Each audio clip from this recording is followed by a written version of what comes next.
pendapatan peningkatan kesejahteraan ini melakukannya untuk dokter spesialis. Sudah setujui oleh Presiden 30 juta per bulan di daerah DTPK. Yang sekarang kita kerjakan dengan ibu-ibu profesi ini harus berapa, kalau populasi seperti ini dokternya berapa, dan itu harusnya bisa cepat jadi, sehingga begitu ada standarnya, nanti kita bisa overlay dengan data PNS yang ada di masing-masing pemerintah daerah.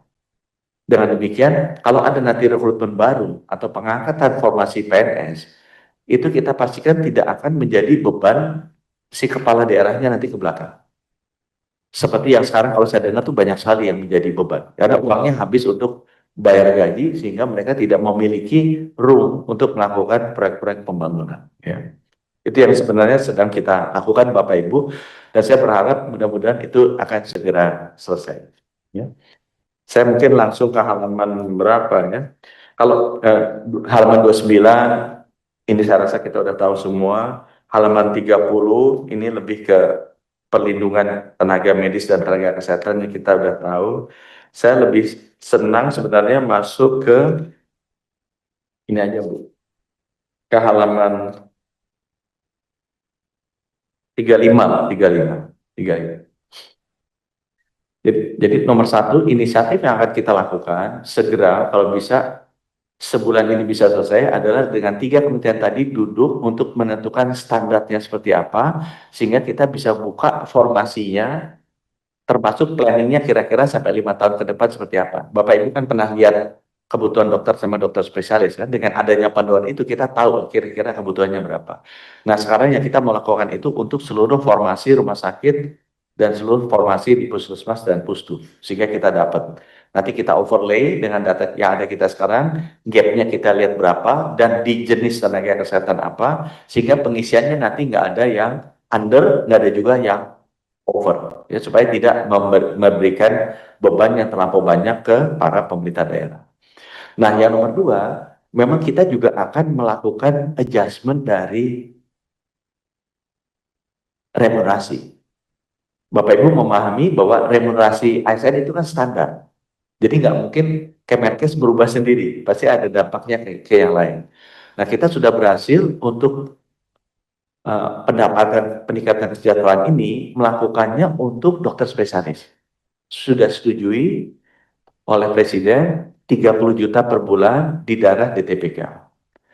Yang sekarang kita kerjakan dengan Ibu Yuli, kita mau tingkatkan itu untuk dokter dan dokter gigi. Karena Bapak Ibu lihat dokter masalah kesehatan gigi kita adalah masalah kesehatan yang paling tinggi itu di CKG. Dan begitu kita lihat 4.000 puskesmas kita nggak ada dokter giginya. Ya. Adanya dokter gigi adalah sebagai Dewan Pengawas BPJS, namanya Ibu Sri Murti Utami, atau Kepala Konsil Kesehatan Indonesia namanya Ibu Ade, dan Wakil Ketua Komisi 9. Itu adalah dokter gigi. Jadi itu sebabnya kenapa kita kekurangan dokter gigi. Karena dokter giginya tidak mau praktek di Sumba, tidak mau praktek di Nias gitu kan. Jadi kita sekarang sedang gimana memberikan insentif. Ada tunjangan khusus mengikuti modelnya dokter sama dokter spesialis untuk dokter dan dokter gigi dulu. Jadi secara bertahap Bapak, kita menghitung kemampuan pemerintah seperti apa. Oke, dokter spesialis sudah nih sekitar 1 triliunan kalau salah nih, setiap tahun. Jadi langsung dibayar gajinya dari Kemenkes, nggak bisa dipotong oleh Pemda. Jadi kalau ada masalah apapun, nggak bisa tuh tukinnya tiba-tiba hilang gitu kan, nggak bisa, karena kita bayar. Nah sekarang kita sudah menghitung finalisasi, mudah-mudahan sebentar lagi bisa selesai untuk dokter dan dokter gigi. Dan ekspansinya bukan hanya di daerah DTPK atau 3T, tapi juga di puskesmas-puskesmas yang selama ini kosong. Jadi misalnya Jawa Barat, aku nggak tahu nih tempatnya Ibu Neti, Kuningan bukan daerah 3T, tapi ternyata sudah 5 tahun nggak ada dokter giginya, karena nggak ada yang mau jadi dokter gigi di puskesmas Kuningan. Nah itu akan kita berikan. Dan ini sedang kita hitung, mudah-mudahan itu akan bisa segera berjalan, ya. Sehingga nanti kita turun bukan hanya dokter spesialis, kita turun ke satu level di bawahnya dokter dan dokter gigi.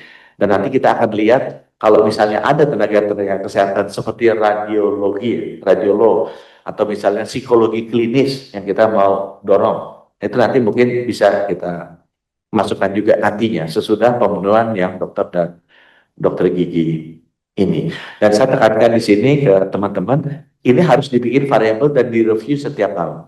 Jadi kalau misalnya daerah Kuningan nantinya sudah banyak dokter giginya, ya ini kita harus bisa ada keberanian untuk menghentikan. Karena kalau tidak kan ini tidak adil dengan daerah-daerah lain yang juga sudah ada dokter giginya. Nah, selain dari sisi yang remunerasi, tunjangan, dan insentif itu Bapak Ibu, kita juga akan memperbanyak beasiswa, baik itu beasiswa S1 maupun fellowship buat S2. Ya. Tujuannya seperti apa? Dan saya mau pastikan ke Ibu Yuli, nanti beasiswa Kemenkes akan lebih sulit. Maksudnya apa? Ini akan lebih stringent kriterianya, benar-benar yang daerah tidak ada. Jadi misalnya kalau kita mau kasih beasiswa dokter gigi, kita nanti akan pastikan ya orang Jakarta ya susah dapatnya. Orang Jakarta yang dapat rekomendasi dari NIAS itu prioritas nomor 2. Karena biasanya kan dia kabur habis itu. Yang prioritas nomor 1 adalah orang NIAS. Jadi orang Sumba itu karena nggak ada dokter gigi prioritas 1. Orang Jakarta yang dapat rekomendasi dari Pak Melki, Gubernur NTT ya prioritas 2, gitu kan. Karena kan Pak, dia bilang ya kita mau di Sumba lah janji, janjinya kan bisa ditinggal. Atau orang Jakarta itu mungkin kita nggak kasih. Jadi nanti kita akan perketat agar beasiswa ini diarahkan untuk menyelesaikan masalah distribusi dari dokter-dokter. Dan saya juga bilang yang terakhir ke teman-teman, dokter-dokter teladan ini harus dihidupkan kembali. Kemarin kita bisa ngajak dari Puskesmas ikut ke upacara penurunan bendera. Mereka senang sekali kan. Hanya minta Pak Seskap, boleh dong Pak Seskap ikut foto-foto di sana. Ya mereka akhirnya bisa. Kita nanti akan kembalikan lagi dulu waktu zamannya Pak Harto itu yang nama dokter-dokter teladan itu rekognisinya itu bagus sekali. Nah kita ingin membangun lagi sistem dokter-dokter teladan ini sehingga orang-orang yang bekerja di daerah itu memang mendapatkan rekognisi yang berbeda. Malah kalau perlu beasiswa pendidikan yang berbeda dan kalau perlu saya bilang ke Pak Aco bisa kerja di rumah sakit Kemenkes. Gitu ya.